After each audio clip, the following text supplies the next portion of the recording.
मंचस्थ उपस्थित सभी अधिकारीगण, पूज्य सभी बुजुर्गों,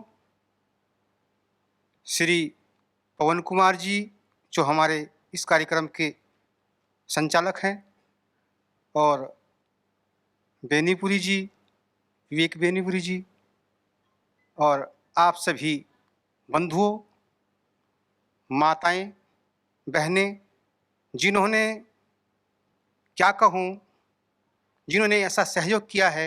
मेरे गांव की महिलाएं गंगा के उस पार जाकर के अपनी खेती करती हैं। उनके लिए तो मैं कहना चाहता हूँ, या देवी सर्वभूतेषु नमस्तुभ्यम नमस्तुभ्यम नमो नमः। इनको तो मैं नमन करता हूँ, जो गंगा के उस पार जाकर के नाव से और खेती करती हैं, जैविक खेती करती हैं। उनको सत सत नमन। वो हमारे देव कौशल फाउंडेशन के नाम से एक हमने छोटा सा समूह बनाया है, उसकी वो कार्यकर्त्री हैं। उन्होंने जैविक खेती का प्रशिक्षण प्राप्त करके पतंजलि के माध्यम से अपने गांव को एक अच्छा नाम दे दिया है, जिसमें हमारा नाम आज पतंजलि में जुड़ा हुआ है। मैंने प्रयास करके यहाँ के विवेक जी के और पवन जी के माध्यम से, हमारे यहाँ गन्ना ज़्यादा पैदा होता है, हमने अपना जैविक गुड़ उत्पादन करके हमने उसको बाहर बेचना शुरू किया है अपने ग्रुप के माध्यम से। हमारा गुड़ बम्बई, इधर देहरादून और हरिद्वार में काफ़ी बिक रहा है। जैविक गुड़ का आज इतनी मांग बढ़ गई है कि अब मुझे फिर दोबारा अब मार्च में फिर बनवा करके वितरण करना पड़ेगा। मैं आप सभी का आभारी हूँ, चूँकि सब कुछ चीज़ें मुझे आप जैसे लोगों से सीखने को मिली। आपसे सीख करके मैंने ये सब कार्य किया। पूज्यपाद परम श्रद्धेय स्वामी कर्मवीर जी के माध्यम से मुझे गिर नस्ल की गायें प्राप्त हुई, जिनके माध्यम से मैंने यह कार्य शुरू किया। मेरे पास में ट्रैक्टर नहीं था, बैल नहीं थे। फावड़े से खुदाई करके प्रथम 6 बीघे किया मैंने गन्ना बोया था।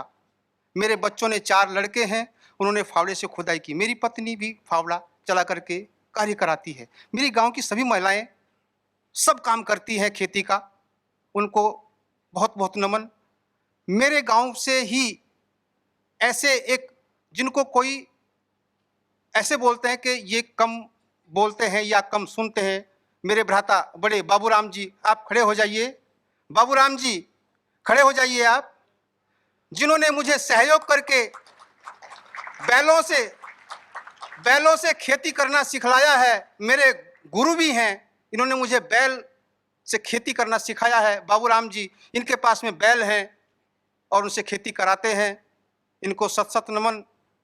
ये बेचारे उतना सुन नहीं पाते, उतना जान नहीं पाते, लेकिन समझते सब कुछ हैं। जैसे पशु सब समझते हैं ना, ऐसे ही ये सब समझते हैं, लेकिन इनको लोग थोड़ा सा ही समझते हैं कि ये सीधे आदमी हैं। लखीराम जी हैं, लखीराम जी खड़े हो जाइए। लखीराम जी, ये भी खेती बैलों से कराते हैं। इनके पास में भी गिर नस्ल की गायें हैं, ये भी गायें से खेती कर रही हैं। हमारे पास में बहन हैं, उमेश जी की पत्नी, खड़ी हो जाइए, जो परली पार गंगा के उस पार जाकर के खेती करती हैं, नाव में बैठ करके। उमेश जी की पत्नी, खड़ी हो जाइए। आप किश्ती में जाकर के आप जो है खेती करती है गंगा के उस पार।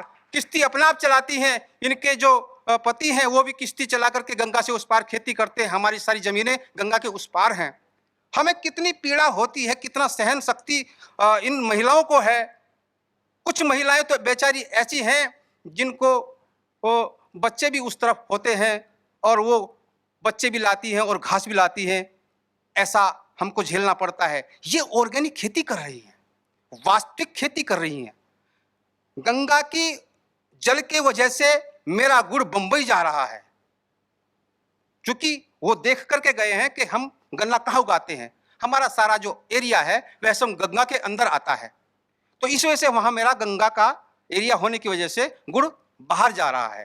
तो इसी क्रम में मैं आप सभी को बार बार सत सत नमन करते हुए मुझे आपसे बहुत कुछ सीखने को मिलेगा। धन्यवाद। ओम शांति।